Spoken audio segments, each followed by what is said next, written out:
challenging status quo is what leads to innovation. Jennifer Fondrevay, who has the best title I've ever heard. She's Chief Humanity Officer. She's an outstanding speaker. She's going to talk to us about what she's found over time that works when you have organizations going through transition like we are, and how to show up best, not only for yourself, your colleagues, but really your teams. We had an amazing opportunity, Navtech and Nokia together, to define the phone category, to take it to the next level. But unfortunately, due to how the acquisition played out, we didn't achieve that. And instead, Apple redefined what people expected from a phone. Now, some of you may have the same questions that I had when we first got acquired, right? I'm assuming there's a lot of, now what? What do we do now? The role of a leader in a time where we're changing and I'm not even sure where we're going or how we're going to get there. Because the reality is when you're going through a deal, you have two jobs. You've got your job, the one you were hired for, and then you've got a second job that tends to eclipse the first job. Change management, team collaboration, integration, how to make that work. But I felt like a lot of that was just, it felt academic.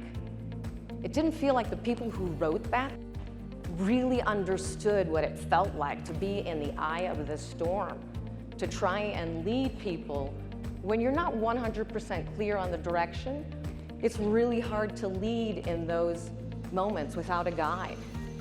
And that's why I wrote a book, and I interviewed 65 executives to get their lessons learned. And there's a lot of lessons learned. Even though I had been saying, I know what you're thinking, I know how you feel, it wasn't until I took those questions, put them up, and answered them. So I say that foster communication as much as you can, get your teams to talk, and acknowledge when someone's brave enough to ask the question. It's not a merging of cultures and a loss of who you are. It's a bringing together the best of both of you and co-creating something even better. Frankly, your behavior may change as well. You got to be honest about that and recognize that. Because when people are dealing in the unknown and fear may be part of what's driving them, people act differently. Not only will you have personalities that you deal with on the other side, but you're going to see changes within people who you work with. He looks like a pleaser, a peacemaker, which is probably good and bad. So good quality to have in terms of trying to bridge the gap, but he may not challenge the status quo appropriately. We were in a killer rock and roll band. We had it all going on. We were touring the world. Everything was going great. And they broke up the band, and now I'm friggin' Ringo. So I see a professor here and believes that he knows everything, and everything that the company has succeeded sort of revolves around him. If you've had a corporate culture of asking questions and you keep the challenge going forward, having people see challenges being accepted means they will be more likely to ask questions. So the more you demonstrate that you're willing to get out of your comfort zone, that you're willing to look at things differently, that you're not fixated on our brand, our culture, our way of doing things, but you're looking at it from the point of view of how do we make something that we've had that's great even better. As executives, we're used to having answers. Know that you won't always have them in this period, but you've got to work hard to get them.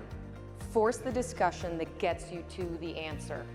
Be okay not having it, but don't let questions go off without getting an answer.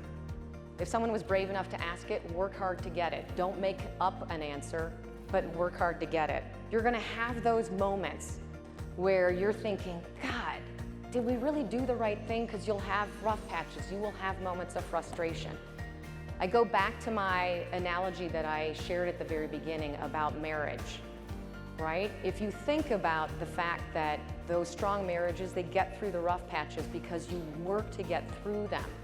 You don't question whether the marriage was worth it or not. You think about how do I make this strong and how do we get through this together? And that takes me to my one takeaway from Jennifer. She said something, and I wish Robin were here so we could talk about it on the way back, that in a great union, both parties bring the best of themselves to that union. And I think that's really obvious, but really thought-provoking. And that is what our job is, both in our relationships with each other, today, in the future, as well as our relationships with our families and people that are important to us.